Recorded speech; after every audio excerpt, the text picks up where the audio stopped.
Hi, I am so honored today to have Línea de Luz, a cyberspace alchemist, here with me. So grateful. Hi. Hi, so good to have you here. We're going to be doing incredible conversations about NFTs and talk a little bit about some of the drama going on with NFTs and share some information for our communities. You do not want to miss this video.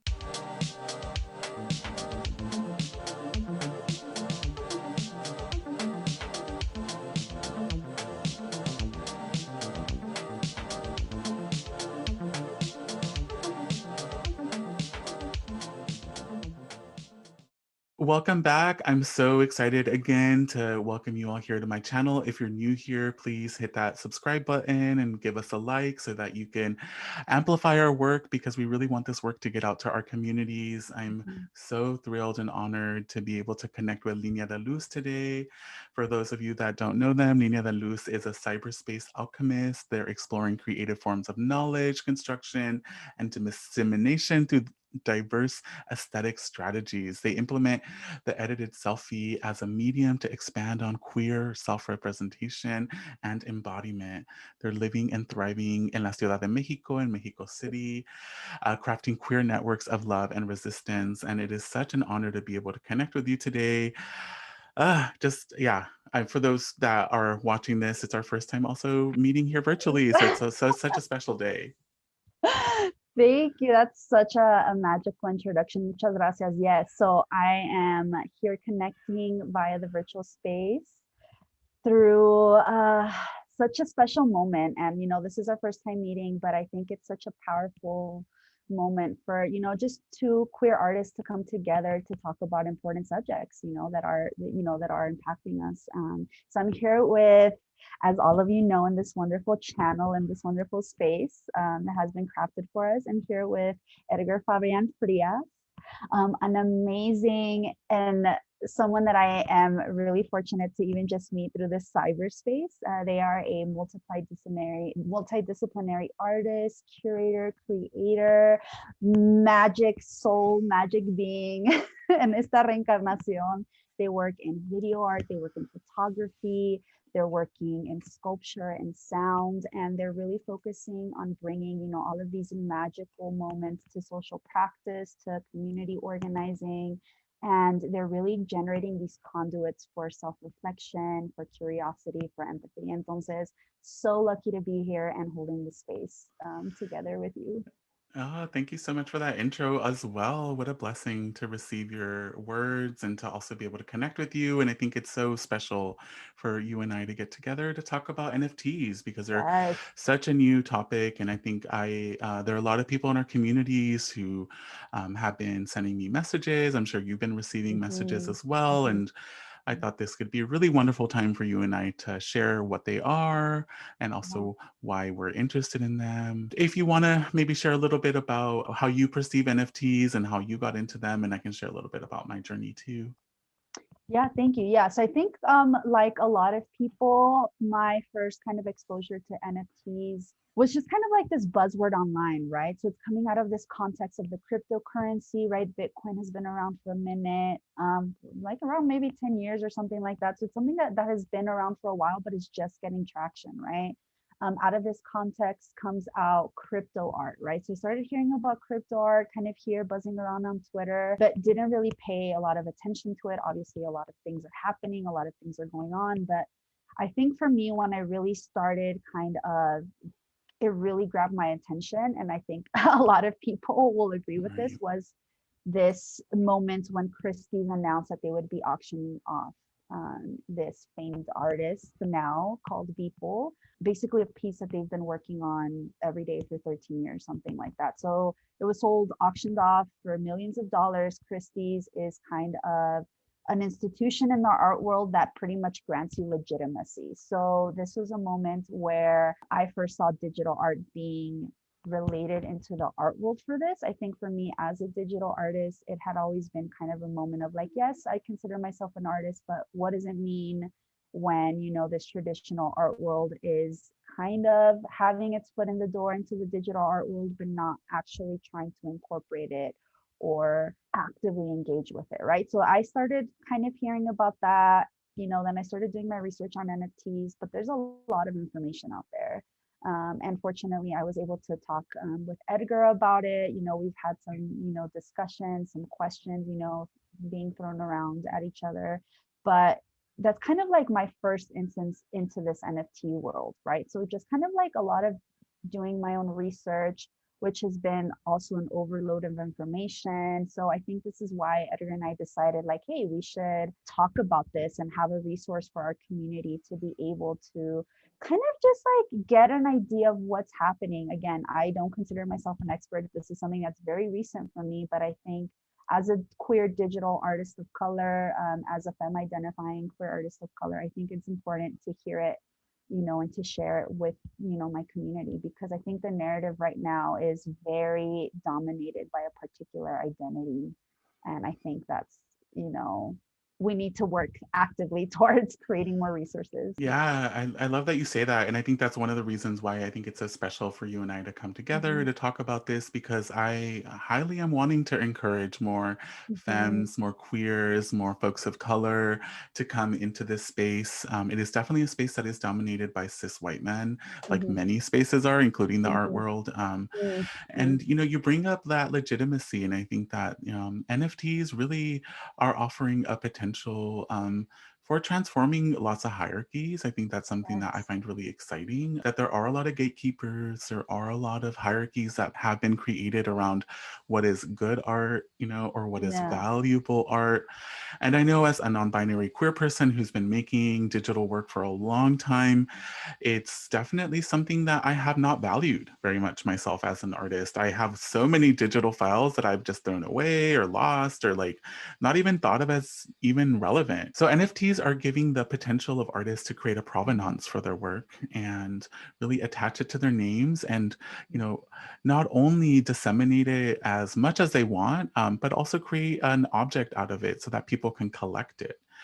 And I think one of the things that really excited me about NFTs, and it was my wonderful friend, Sarah Zucker, who I will link here in the description of this video, who really encouraged me to get into the field, is that, they're a way for us as artists to actually, put our connection to our work and have our work be valued. And in a sense, like, being able to create an archive, being able to create a collection of what we've done, and also treating our work as a valuable thing that is important for society. And I think that's a big thing that a lot of artists we've been told, I know myself, I've been told that our work is not valuable, that what we do is not valuable. And yet artists are constantly transforming culture. We're creating new paradigms, new ways of relating. There are so many things that artists do that I think are so incredibly valuable. And the NFT market has been a place where I personally, in the short time that I've been a part of it, have received a lot of support from the community. And I've also received support for work that maybe in the past, other avenues, other venues were not really selling or even seeing my work as valuable. And I think that's also something that's really, I find really revolutionary in the NFTs, is that they're creating a market for people who, whose work maybe wasn't seen as important or relevant. Yeah, I think you're touching on so many beautiful and important and necessary and rough points around the discussion for NFTs. Obviously, with anything, there's always going to be a spectrum of, I move away from good or bad, but just like these attachments that people have to something that's like positive or negative about like the whole context. But I think for me, one of the very like revolutionary and almost like really exciting and kind of important moments for me with this is the fact that it does allow creators like us to, one, connect with other individuals that are kind of like in the same creative journey, that have been asking themselves the same questions of like, I'm a digital creator, I want to share my work, but I no longer want to feed these algorithms, for example, of Instagram, that are just making money off of my work, but I am not seeing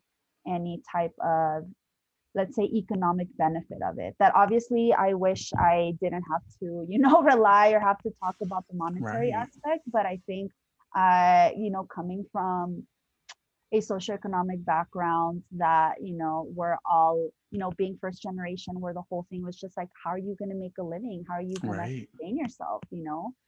Because there's not those like generations built of wealth that have been passed down to me. So it's like, how am Mm-hmm. I able to, you know, as a queer individual, use my creativity to craft my own moments of just sustenance? Because we're not even talking about like getting rich or, you know, making millions, as a lot of, you know, people have been imagining that this is what like the NFTs will Right. automatically bring, you know. But it's like, how can I, like as you said, you know, bring value to my work? How can it bring this certain like acceptance into the art world, into this community, and say, hey, well, I want to contribute and I want to basically invest. Like I'm seeing it as an opportunity for people of our communities to invest in the type of work that we're doing, so that we can keep doing it, you know, because I think it's something that's very powerful in that sense. And I think this is why context is very important when you're talking about crypto art, when you're talking about NFTs. Is who are you critiquing? Like what artists are you going after? Like, you know, because obviously there's going to be so many different ranges of it, as in the real art world as well, right? And the real art world in the sense of like the traditional institutionalized gallery museum world, right? That has Right. always been about legitimacy, that has always been about like giving certain types of artists certain visibility, certain access to certain things. And I think the exciting thing about crypto art is that it really opens up the possibility, one, for digital artists, but also people to kind of like take into their own hands of like, I don't need to be discovered necessarily by a gallery or by a Right. museum. You know, I think it's also a factor um, Yeah, that's so into that. huge. I think that's something that a lot of artists are really excited about, is that we get to claim the value of our work and say, you know, I'm deciding how much my work should be sold for and collected for, and I'm also taking up space here because I know, you know, as someone who has had, you know, some acceptance within the institution and some success within the institution, I know also very, very well what it's like to not have success and to forge your own path and to find those tunnels when those gatekeepers are not opening the door, right? Yeah. And you know, to go back a little bit before we go into maybe talking about some of the recent, you know, news and kind of Mm. maybe There's conversations around drama NFTs. too. So yeah, talking about The drama always comes up. the drama always comes up, and we will go into that in just a second. But I just wanted to, you know, again, for our listeners here, just be really clear. NFTs are also known as non fungible tokens. And what they are is they give artists the ability to have an artwork online and to decide how many of these tokens that they're making with their work. And your artwork could be a video piece, it could be music, it can be a GIF or a meme, really anything digital, and you're deciding how much it's worth, how many you're releasing out officially into the world, and you're also able to track who collects it, not just in the immediate moment but also in the future. And I think that's something that is also exciting about this, is that as we grow as artists, as we expand and our work increases in value, we're going to continue to see who collects our work, and we're also going to continue to receive value from our work. And I think that's another very revolutionary thing with NFTs, is that there are many artists who get preyed on as they're young, and you know, they sell their work for $20, and then, you know, 20 years later someone makes $100,000 off of it, and the artist doesn't see anything from that. And as you said, you know, a lot of artists are not trying to get rich, they're trying to survive, they're trying to live. And it's so unfortunate for you know, us to not see the benefits from our labor, right? Because it's a lot of labor to get our work out there, to have our work increase in value, and to also get trained and do all the work that we do, right? It's being a digital artist, a multidisciplinary artist, there's so much involved in that. And I think in our country especially, there's been such a derision and lack of acceptance of artists, you know, and of art practice as a valuable form. That's why you and I both, you know, growing up, were told not to go into art, right? I'm sure.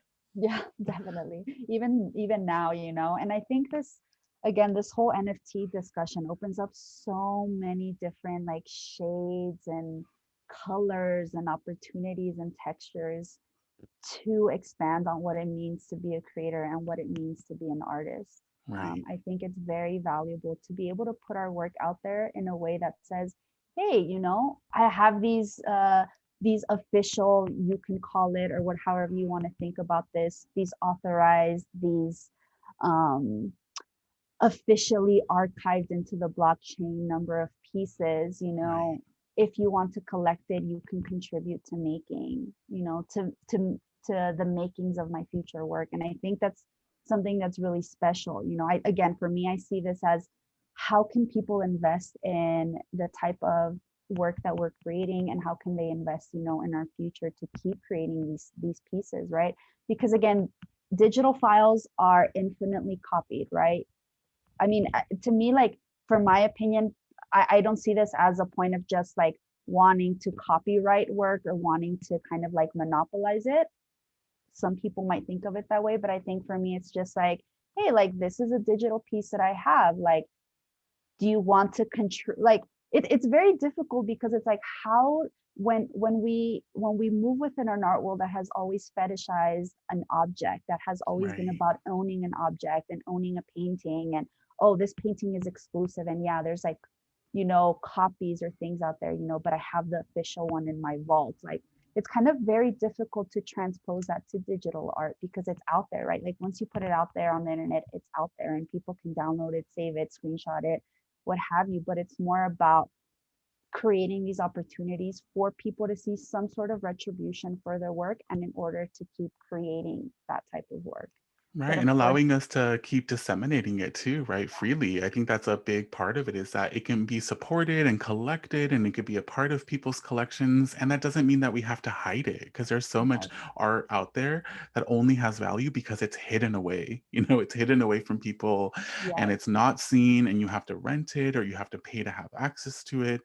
And with NFTs, anyone can see it. We can have a million replications of it, but yeah, just knowing that there's are those, as you said, those certain official tokens that have been authenticated that are connected to us as people and that are part of collections, that's also really big in the art world, I feel. yeah. And I think it's about, again, of saying like, who is believing in your artwork, like who has ability to invest in it. We have to obviously contextualize the fact that it's working within a type of technology that many of us, including myself, you know, either are not aware of, are just learning, you know, have challenges. Like, there's a lot of technical aspects around it that will limit the type of access to Right. who can buy these types of digital pieces. But I think, again, it's also important because it also creates a record, it creates an archive of who's believing in your art, right? Who's investing in your art, who's saying, you know, Right. I want to contribute to these individuals. Which I think before, you know, a lot of different artists have tried to manage of like, how do I turn this digital piece into an object that I can sell? How can I put it on a t-shirt? How can I put it on the tote bag, on like Right. what have you, right? And I think that this is just saying, like, yes, we love objects. I love objects, but how can we also put value into even just the concept, you know? And I think that's a lot of also where a lot of the drama from the general public comes from. It's just like, why are you gonna pay for this unseen, intangible object, right? And I think for me, it's just like, let's like stop fetishizing a lot of the object for a bit, and let's just think of the beautiful potential that it can bring, you know, to invest in these types of works, you know. And again, like, we're not the types of artists that are going to sell our works for millions, you know. I mean, in an ideal world, I would like to say, yeah, you know, but I think it's also a lot of like, since it's working within this market of the art world, the art world is very capitalist, is very much about market speculation, is very much of Right. like, how can I transform these assets into money in the future, right? A lot of the people that are collecting in the art world don't do it for the love of art, they're doing it for the love of money. And I think obviously it's natural that that's going to transpose itself into the NFT market. It's There's no way around it. As long as we move within like these capitalist institutions, it's going to happen. But there's also the other side of, you know, people that will want to invest in others' work, you know, in a way that's accessible and that's affordable to them. Again, each of us gets to decide the value that we get to place on our art, you know, so that's something that's really cool. But it's also about who is making all of this noise, you know, in terms of the NFT community, in terms of digital art world, you know, who's selling these pieces for millions of Right. dollars, right? Right. It's Artists, not queer artists, it's not femme artists, it's not artists of color. yeah, and I think like it was a very specific choice for Christies to associate with Beeple. I would love for Beeple to be transparent about the way that the exchange is made, how much Right. how much commission is Christies getting, how did this like come about, like, because again, these types of things are all driven by speculation, and they're all driven by people that have funds, that have money, that say, I have all of these extra resources, like how can I basically, it's a playground for them, right? Right. But for people like us, it's like, you know, this is a way for us to realistically make some sort of sustenance for ourselves. So it's not a game where it's like, oh yeah, well I have all these funds to you kind of just like, you know, play around with, but it's like, okay, like how can I realistically, you know, use this as an additional tool for all of the Right. other things I'm doing, right? Because none of us are going to live just off of this, you know. And unfortunately, within the context that we come from as queer artists of color, we always have to have, you know, our eggs in different baskets, because it's just, you know, that's just the way that these types of things function, you know. Yeah, there's so much to be said about this. And, for those of you who don't know some of the drama that's been going on, there have been a lot of Mm, articles that have been written that have been talking about the environmental damages that NFTs and cryptocurrency in general create, and mhm. also that have been deriding and also attacking lots of artists who create NFTs. And one thing that I love that you just said, Línea de Luz, is that, you named that the traditional art market also uses speculation. It Yeah. also is dependent on these tactics that I think are a little bit more transparent within the cryptocurrency community. And Yes. because of that, people get upset. And also, I think you said that, this is a very new field. It's also very exclusive, and it can be really challenging. You have to have a lot of technical awareness to be able to enter into this space. And that can feel alienating, and it can really upset people when they first hear about it, especially, as you said, when the idea behind a JPEG or behind a GIF is that it's free, it's accessible, it's always online. And, there's so many artists who just have never made a penny off their work, and their work has been shared millions and millions of times, and so I think this is really transforming value and looking at value in a different way. And, of course, I want to make sure that we do talk a little bit about the environmental concerns, because I think, Mhm, I want to just name that it's something that we're not taking lightly. mhm, It's not something that we're invalidating. And at mhm, the same time, it's something that you and I have had conversations about, where we've, kind of been asking ourselves, like, what other industries have people have to answer for the fossil fuel, usage of their industry. And I'm thinking, even, for example, we're watching this on YouTube, how many YouTubers are being attacked for how much fossil fuels are needed to continue to have these streams going on their servers, right? Or how many people who create paintings are being attacked for the fossil fuels needed to ship their paintings or to extract the chemicals to make their paint.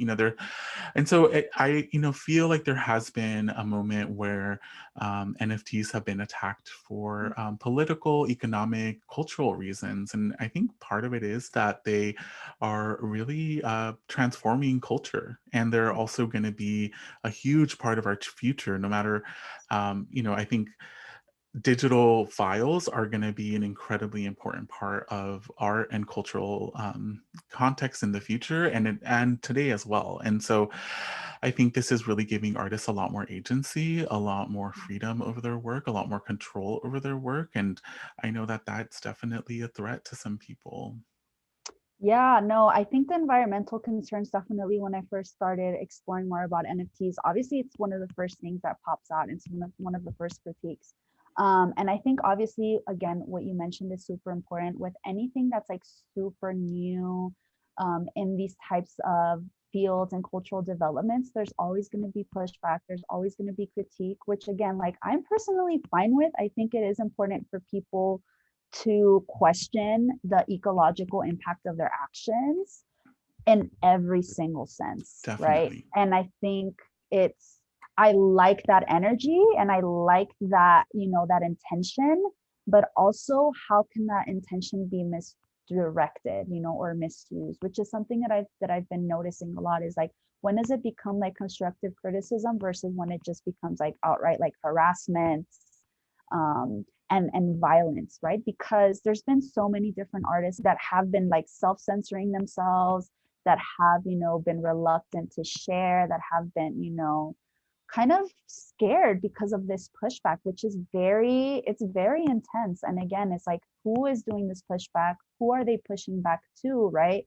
Are you critiquing, you know, women, artists of color, queer artists, like, for, you know, being part of these types of practices? Okay, that's fine. Let's hold space for that.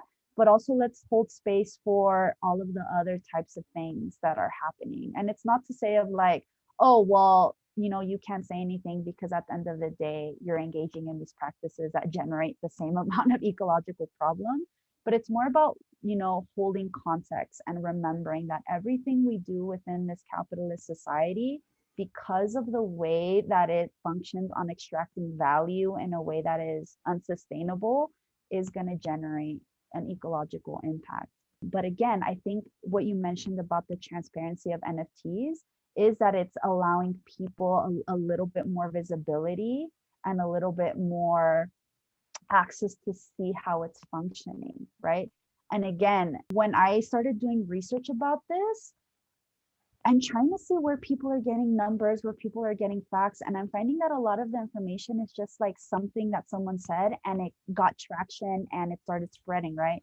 Like Yeah. any good like telephone game where someone starts off and says something and then it just like becomes this whole thing and people run with it, right? Because again, it's like when something is like new, everyone wants to give their 2 cents, right? But Right. what does it mean when you're actually trying to do research on it? And I had a hard time finding information that wasn't just like kind of repeating the same thing, but it kind of just like remained in very general aspects, you know?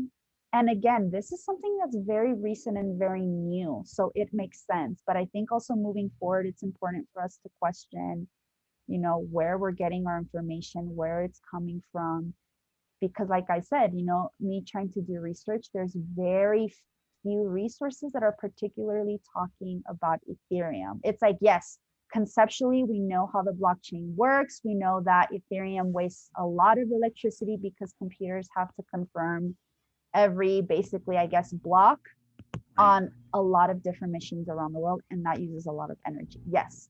But particularly, what do those numbers look like? Where is it impacting? It's kind of just coming into light. And when you do the research on Bitcoin for that, again, Bitcoin has had a more years in the market to be able Right. to have research done about it. And we're just like officially in the sense of that there's just research being done about it. So again, all of these things are very new, and that's why they're so challenging and tough to think about, you know, and to talk about. It's just kind of Yeah. like a bunch of people screaming and saying, but the ecological impact, but this. And I'm like, yes, all of this is valid, but how can it be a constructive conversation instead of just like throwing death threats to people, which is an extreme side that I've heard of digital artists Definitely. receiving. Yeah, there have been artists receiving death threats and hate and um yeah, and you bring up some really, really good points, and we're going to definitely be providing some articles for people who want to know Mm-hmm. more, who are wanting to understand this a little bit better. As we both have said, we're not experts. Mm-hmm. We are also very new at this. We're also discovering this as well. Yeah. And, you know, one thing too, going along with what you just said, is that, you know, the blockchain has been here for a long time, and Mm-hmm. the blockchain is probably going to stay here unless there's some sort of big intervention that happens. And, you know, it's interesting that, you know, for a long time, the investors and people within the blockchain were not receiving any sort of hate. And then the moment artists come in, they are become easy scapegoats, right, to Yes. attack. And a big Yes. part of that is because we do have empathy and we do care about the environment. And many of us are a lot more progressive and really are wanting to have a radical change happen in our world. And so we are people who will listen. We are people who will take these things into account. And maybe people who are doing investing or working within the cryptocurrency world only for money are not really that invested in those things. And so we are someone who will listen. And that's even why we're making this video, right? Is we want to talk about this. We want it to be out in the open, and we want more information as well. And at the same time, we also want artists to not feel like they have to suffer and not make money and not like thrive and, you know, just give away their work for free to platforms that are also creating environmental damage, you know? So in a way, the platforms win in that side and the artists really lose. And that's been the story for a long time. Yeah, no, again, it's about who is receiving the critique here and why. Like the fact that artists, you know, are just receiving this influx of just like hate, for lack of a better word or concept. It's very scary and it's very disheartening. But at the same time, it's like we all have to remember that we are kind of just feeling and yeah, just feeling the soreness and the discomfort with these larger institutions, right? So it's also about kind of like remembering that the individuals in our community are not the issue here. The issue is, why do we have to forcibly participate in this type of market? Because there haven't been any other alternatives, right? And I think this momentum that people are having should be directed maybe to the creators of Ethereum, of like, are you using more sustainable or less impactful forms of Right. validation? Which I read that they wanted to switch soon to proof of stake, which instead of going back to the blockchain and confirming like every single block, it just goes to the one before. So that's kind of like generating less usage of electricity, et cetera, et cetera. Again, this is super new and recent. So this is something that, again, if we keep that momentum and if we target that energy appropriately to people that can make this institutional change, this technical change, because it's a technical change that us as artists have no control over, but it's more of like the infrastructure of who is building this.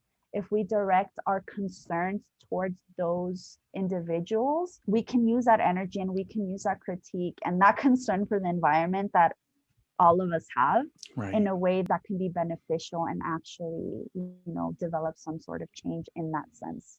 For sure. And we definitely would love to continue. This isn't like the end of the conversation around this. We would love to invite people to leave comments here on this video, to send us messages. We will be leaving our contact information here on this video if people want to continue this conversation. As you've said, Línea de Luz, there's so much to be said around this. I would imagine we might even be making a future video around this as well to continue the conversation. But I want to just, before we end, I'd love to share a couple of tips around if anyone is interested in getting into the NFT market and kind of wanting to dip their feet in, how they would start doing that. Yeah, I don't know if you have any tips you'd love to share. I think for me, the biggest one is also just seeking out other community members or other artists who are kind of getting into this space. Again, there's a lot of technical aspects that could be a little bit tricky, that could be a little bit, you know, confusing, but there's already a lot of great resources out there. I definitely read articles, just like quick YouTube videos on just to get me up to speed on what an NFT is and just like the technical aspects of the blockchain and all of those things which are important. But I think for me, the most special thing, and I think you touched upon this earlier, is connecting with other artists via Twitter, via Instagram, that are talking about these topics, that are doing, you know, kind of just the job of trying to open up these spaces. You know, this is something that we've had in our own private conversations, but for Edgar and I, like, what does it mean to be queer artists, to kind of forge a path in these spaces that end up being very cis, very white, very first world, very techy, you know, what does it mean to kind of have to take the blunt of that critique or of that uncertainty or of all also these feelings, you know, because at the end of the day, being individuals that are willing to listen, that are concerned, that are more progressive in that sense, it is a lot of going back and forth, you know, internally of like, oh, like, should I be participating this? I'm kind of feeling bad about it. But at the same time, like having to go and say, at the end of the day, we're participating in something that's not going to go away, that is pretty much creating the infrastructure for institutionalizing and archiving digital art. Yes. So if we're Yes. thinking 10 years ahead, 20, 30, 40, 50, we're seeing a major transition into the institutionalization of digital art. And I personally want to be there so that I can bring visibility to queer artists of color, Yes. Yes. particularly for the type of work that I'm doing. I'm talking, and exploring self-representation through the selfie, through the edited selfie. I'm talking about queer subjects. I'm talking about feminist subjects. So what does it mean to just even have visibility in that sense for the future? And I think for me, that's something that's very important. Again, we're not minimizing all of the other ecological impacts that it has, but at the end of the day, it's always kind of like a series of trades, right? If seeing like the pros and cons, and again, holding space for those multiplicities, right? Holding space for those Mm. multiplicities and saying there's different shades and there's different, sides of the spectrum, and all of those are valid and all of those are true, but how can we like actively use it in the best way that we can? It's kind of like, how can we take what we have and kind of like move the conversation forward? And I think us as queer artists, it is our responsibility to be able to have these conversations, to create these spaces, because we have some sort of access to it. We have some sort of either availability or disposition to be able to engage in these conversations. And I think it's super important. And I think for me, this is something that I've told Edgar a lot, but seeing them as a queer artist of color within these spaces really inspired me, and really in a way like allows me and gives me permission to continue creating the work that I'm making. And I want to be able to do that for other people as well. So the more of us that are in holding these spaces within community, the more we can make our own niche and the more we can expand and, bring out the very beautiful aspects of this whole development. Kind Definitely. of And I went off love on the tips, but I really wanted to place emphasis on that because it's really important. Just the beautiful communal aspects that NFTs are making, that I'm able to see artists from all over the world, that at the end of the day, it's people that I can connect to and that we can have and converge within these conversations. I love what you said. You named something that's super important. A couple of things, actually. One of them being that, you and I have connected around digital art before NFTs. Yes. And Yes. we are someone who have also been championing the work of other femmes and queer folks and folks of color and within these spaces. And that's also why we're really finding it important for us to be speaking about this, to say, hey, there are people like you in these spaces. We want to invite you in these spaces. We want these spaces to be also have a diversity of voices and to Mm-hmm. be an ecology that also supports people that are definitely vulnerable. And Yes. I think, you're also naming the fact that this is not going away and that this is only Mm-hmm. going to expand, and that anyone who is making work within the digital realm is going to have to engage with NFTs in some way or another, whether it Yes. is that you're rejecting them or whether it is that you're embracing them. NFTs are here and they're going to Yes. be a part of our cultural community.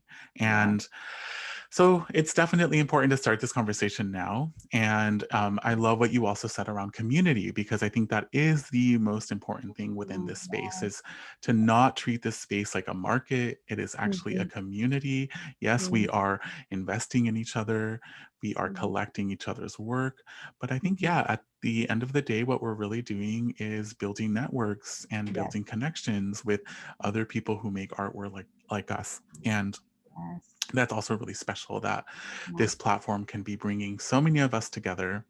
Mm-hmm. And Mm-hmm. Mm-hmm. not only that, but like allowing us to collect each other's work and support each Yes. other's work as Yes. well, and to be a part of a bigger change that we're all Yeah. making together. Yeah. Because of course, like, we met through Instagram. We met through sharing each other's works through, just the digital queer art online space that Instagram just kind of like happened to hold space for. Obviously, that's not the point of Instagram anymore, I would say. Right.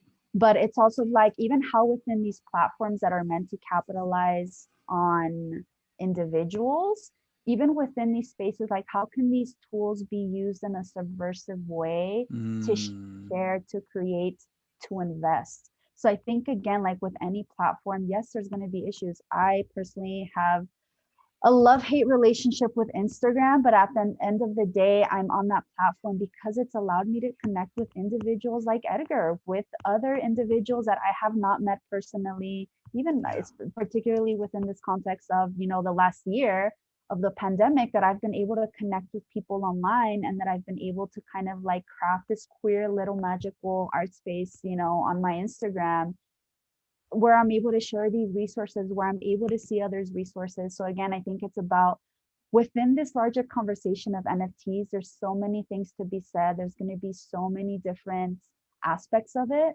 But what does it mean when queer creators can craft this like little slice within these larger institutions to kind of bolster each other's works up? And I think, in the same way that, we can use, these different social media, we can use NFTs as that as well, to connect with each other, to share, to, bolster each other's works, to invest in each other. And I think that even just the fact that this is giving us that possibility, like, that allows me to, it gives me hope, right? And it allows me to say, like, this is where we're at right now, but again, this is so new. What is this going to look like in 10 years? So that's why it's important for us to, yes, we can approach this from a place of kind of like maybe doubt and maybe even a little bit of fear, but at the end of the day, be confident and be hopeful that the more of our community, and I'm talking particularly to the queer community, to the femme community,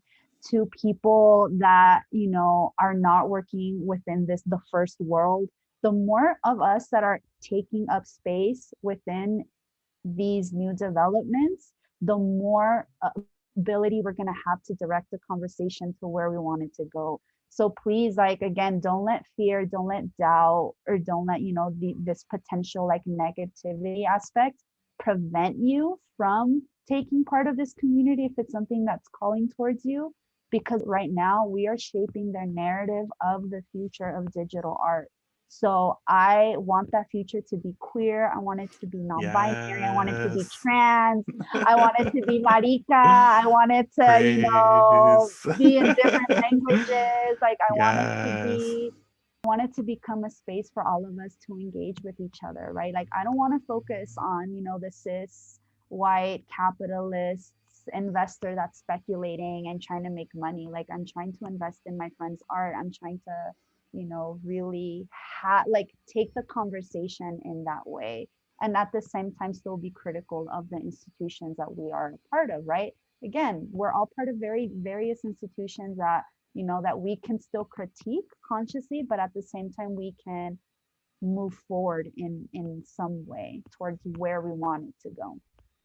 Yeah, and this is really an invitation, if you're an artist, to come into the space to make your work. And if you're a collector, collect some work by some femmes, by some maricas, by some queer artists. Like, let those artists know that they're valuable. And, I think that's also going back to what we were talking about earlier, is a huge thing that I am so grateful for this platform, is that it's helping me see my work as valuable. It's helping many artists whose work has, been used in for better of lack of a word, it's been used by platforms like Instagram and even YouTube and Twitter.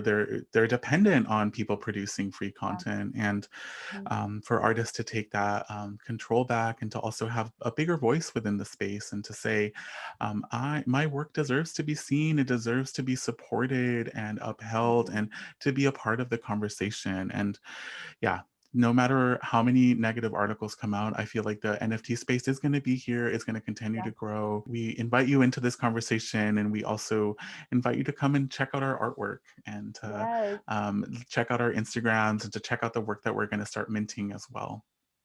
Yeah, definitely. I think autonomy, I think like self-determination is like very important, in this type of space. And again, the historical context, there's always going to be a lot of pushback and critique when a new type of technology or a new type of tool comes out. Again, it's natural, it's important. Like, we're not dismissing people's intentions to want to be critical. Like, I think that's important. We need to hold space. But again, how are we directing that energy, right? How are we using it, and how are we actually building something that is aligned with what we want to do, and I think again a lot of the noise and a lot of the narrative is being dominated, and there's a lot of media sensationalism around the topic as well. And again, even within the traditional art world, there's always a critique of like conceptual and contemporary art, right? When pop art started, when Dada art started, even as far back as like impressionism, like there was always pushback, there was always dismissal, there was always invalidation of these practices, but they're not going anywhere. So again, it's our responsibility as queer folk, as queer artists, as investors, right? Whether if it's through time, through sharing, through actual capital investment, it's our responsibility to shape this narrative, because we cannot leave it in the same hands as it has always been left. So again, let's think of this as an opportunity. As an Yes. opportunity. Yes, yes, yes, yes. That's, I think, a perfect way to end this video. And I'm so, so grateful to be able to have this conversation with you. Again, we're going to be linking some articles, some contacts. We're going to definitely, this is the beginning of conversation. And we're also going to be making a video in Spanish too. So we'll be linking that here in the description as well. Yes. Thank you so much for joining us. Thank you so much for your time, your energy. And hopefully we left you with a lot of questions. Again, we're not experts. We're not here to give you answers, but we're here to encourage you to ask those questions and to be really critical, for yourself. Yes, definitely. Thank you, everyone. Thank Bye. you.